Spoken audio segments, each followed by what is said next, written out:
Okay, Dave, so tell us, but you've been playing guitar your whole life? So Well, I guess it really still seems like a new instrument to me because I guess I enjoy it. I was talking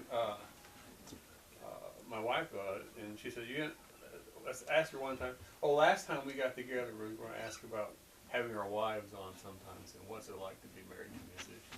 So I got real gutsy, and I went home and asked her, and I thought, oh my gosh, here it comes. She said, no, that's what you do. That's what you enjoy. Not only is it your job, but it's something you know, if you weren't working at it, you'd be playing at it. So, well, I got my first guitar when I was 12 years old. And it was at the era of guitar bands, and they were on TV then. The Monkees were on, and at the back of the Parade magazine in the newspaper, they had the Song of the Week, and I would cut out the lyrics, and they'd have the chords on there, and then how are we going to do this? So I saved up one summer. I saved $23. I cut grass and sold and worked in a firecracker stand, and I collected pop bottles. You could do that back then. 2 cents for the little ones and 5 cents for the big ones. And at the end of that summer, I'd saved $23. And I bought a used guitar from a guy who ran a television repair shop. And he cannibalized it to make it work. I had a channel 13 television switch knob here to change pickups with. It was 2 pickups. I think it was a K, but the nameplate was gone. And it had a pick guard that was more rust than anything. It was metal. It was a metal. Can you imagine a metal pick guard on an electric guitar? It did that.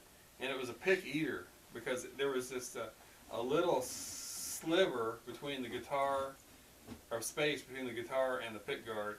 And I'd play, and this pick would come out of my hand, right inside there. So I had a whole collection of picks I couldn't get to.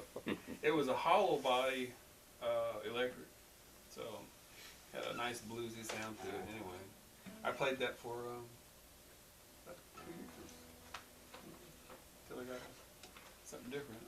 And I first started. My first guitar teacher, I think that was in his house. His guy's name was Bill Pulse, and he was in a band. I think he was high school or early college, and he had all these. Remember custom amplifiers? Yes. Yeah. Betty Ross. Yeah, and he had a Wurlitzer guitar. Man, those things were heavy. They were made by the Wurlitzer Piano Company or Keyboard Company, and they were I think he got everything given to him because it was like new in the neighborhood or something. So he was playing that and teaching me how to play a few things. So that was my first guitar. How did you, I don't know, I'm interested in that story between when you first started playing guitar to where now you teach at a university of music, and what you do now for a living is full-time music. Well, it was just something it seemed like a natural one to do. It was like, there was a magazine at the time. It was new at the time called Guitar Player, and it wasn't the slick magazine it is now. It was like Before it was called Frets. Was it really? I didn't. Well, I was beyond that. Had some early editions of Frets, till now. But they had these floppy records, and we call them, the old computer thing was floppy disk, but these were just floppy 45s, and you put them on your turntable, and they'd have the lick of the month, and you'd play along with it, and that kind of thing. And I had a buddy of mine, we played a lot. Jim and I come from the same county in southeast Kansas, and it's a very musical part of the country. It was amazing when you start looking back on it, because there was just a lot of good music of different styles that was available. We had, in a town that was 10,000 people, at one time we had 3 full-service music stores. And they were right next to each other on the same block. And if you want different style of music or different, you just go from store to store. So I was playing these guys, and I got my first guitar when I was 12, And I think, you know, I was in my first band when I was 12 and a half. Mm. And it wasn't a great band. We were just kind of, you know, I learned how to play.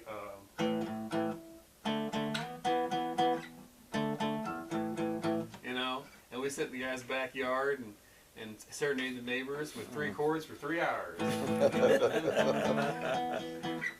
People still make a living doing that. They do that, that's right. So, and we did that, and but we didn't change. I mean, it was you know, we didn't even think about changing keys. It was the same thing.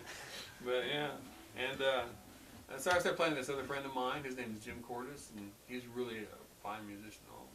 And we were very competitive. He would learn a song, and I'd learn a song. And I'd learn a lick, and he'd learn a lick. And we played together about 6 years. We grew up with guitars and basses and stuff and different styles. And we went from there. Well, play us a song. Oh, yeah, okay. Now, are you in Dadgat tuning?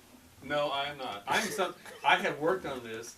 This is a unique tuning. It's built on a E minor suspended 6th chord, which is called standard tuning.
Dave, I noticed you changed your position. It's more, it looks like more of a classical stance.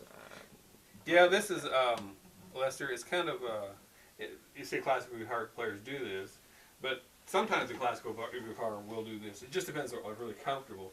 But for me, I have greater access to the whole neck of the guitar when I'm sitting like this, because I bring the neck in closer to me.